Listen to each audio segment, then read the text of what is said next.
प्रणाम मिथिला। मिथिला के भोजन के थाली के साथ फिर से एक बार जी हाजिर छी। और पता है अहाँ सबके आई शनि छै और शनि दिन को हम खिचड़ी जरूर बनाबै छी। अहूँ सब बनाबै छी कि नहीं कमेंट में जरूर कहब।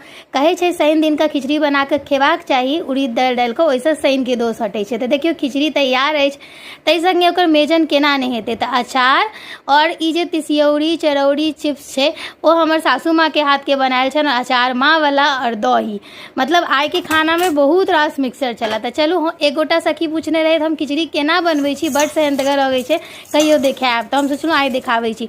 खिचड़ी में हम गोविंदो भोग चावल लऽ रहल छी, जे खीर वाला चावल होइया से। ताहि संगे खेरी के दालि यानी कि मूंग के दालि जे छै से बाजार वाला है, वह मूंग दालि है।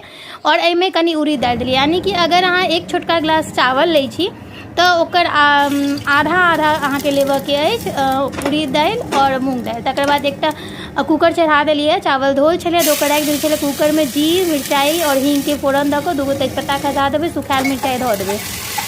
प्याज वाला और टमाटर वाला बना रहल छी। अहाँ सब चाही तऽ बिना प्याज लहसुन के सिर्फ एना ही भूजि कऽ बना सकै छी। तऽ हम प्याज टमाटर और दूटा हरियर मिरचाई के काटि लेलहुँ हँ, ओ दऽ कऽ भूजि देबै। एना खिचड़ी बनेलासँ कनी खिचड़ी के स्वाद जे छै से डबल भऽ जाइ छै। तऽ प्याज टमाटर के देखबे के लिए अहाँ सब हम कम में भूजलियै। अहाँ चाही तऽ प्याज के संगे 2-3 टा लहसुन के कली के भी पातर काटि कऽ दऽ सकै छी, ओहो नीक लागै छै, लेकिन ओ ऑप्शनल छै।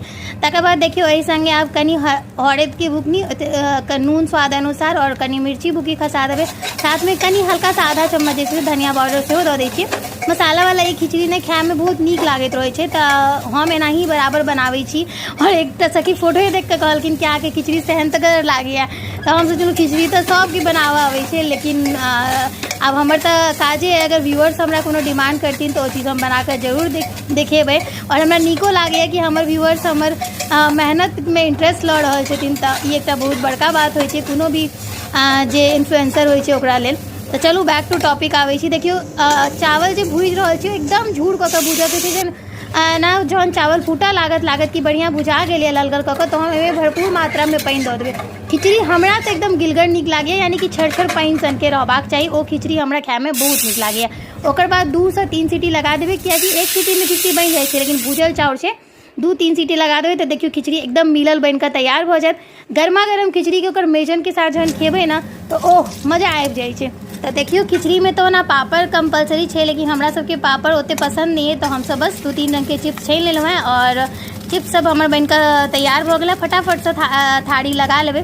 खिचड़ी में अचार और चरौड़ी चिप्स जहन रहै छै ना तहन नीक लागै छै। और ई प्रॉपर मिथिलांचल स्टाइल वाला खिचड़ी के कॉम्बिनेशन अहाँ सबके देखा रहल छी। वीडियो नीक लागल तऽ पेज के शेयर कऽ के फॉलो जरूर कऽ ली। जय मिथिला।